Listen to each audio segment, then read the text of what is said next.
European markets rebounded from Tuesday's losses. The way the numbers are looking, the FTSE actually was above 7,000. It's the first time it's been over 7,000 since April, or mid-April. The DAX up 2%.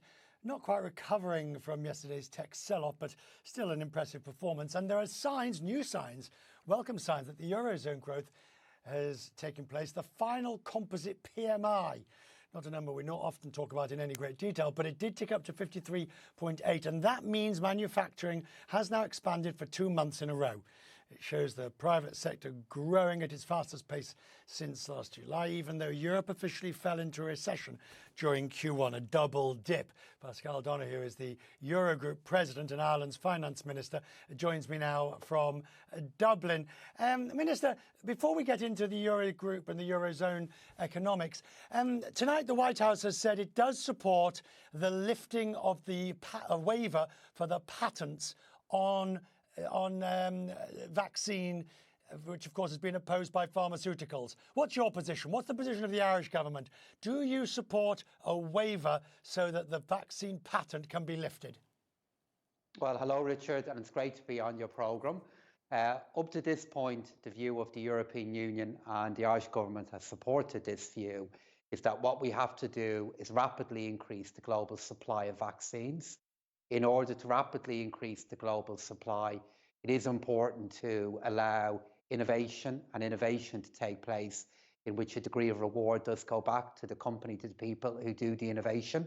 And what we have supported is the proposal that has come forward from the WTO to look at how that technology can be shared through licensing agreements. But obviously, this is an important intervention from the American government earlier on today. I'm sure it will be discussed within the WTO, and the European Union and the Irish government will engage on it, because the key thing we have to do is share this vaccine all over the world, because none of us is safe until everybody is safe. Turning to the economy, the double dip that took place, arguably technical perhaps in nature, in the sense of it will be reversed, but I wonder that the fundamental strength of the Eurozone economy to recover and reach potential, it's inextricably linked to vaccines and to policy. What more needs to be done?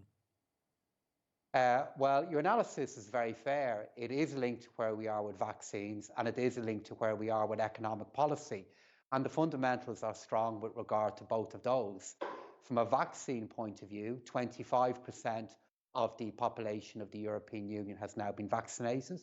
That figure will grow to 70% by the summer. And from an economic policy point of view, we are seeing government by government across the European Union strengthen their economic response or extend it in response to the development of the disease. And then we have the Recovery and Resilience Fund coming in the second half of this year, which is the big EU-wide response to invest in our future. I believe the significance of the double dip recession has been overstated. And I believe as we go through the year, you'll see the growth forecasts for the euro area and the European Union begin to strengthen. Minister, you're new into this new role. Besides vaccines, besides all the other things that you've got to deal with in terms of the crisis du jour, during your time as Eurogroup President, what's the one thing you see as being your number one priority, away from pandemic recovery and those sort of things, the bigger issue that you have to deal with?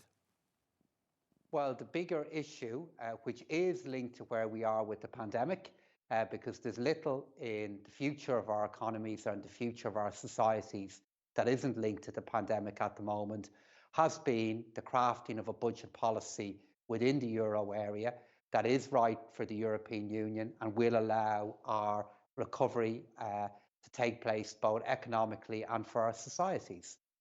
We've put a huge amount of work over the last year into maintaining consensus on what the right budget policy is for the euro area. This has been hugely important in maintaining the right level of economic support during the pandemic. And what we'll have to look to now is the future of that budgetary policy and how we can craft a budgetary policy that gets the balance right between leading our societies out of this economic crisis and then getting ourselves to a more sustainable place in the future.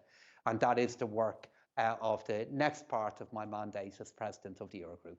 And we'll talk, hopefully, sir, as we have with your predecessors many times over the course of your mandate, and it'll be a treat and a pleasure to so do over the next few years. Thank you, sir.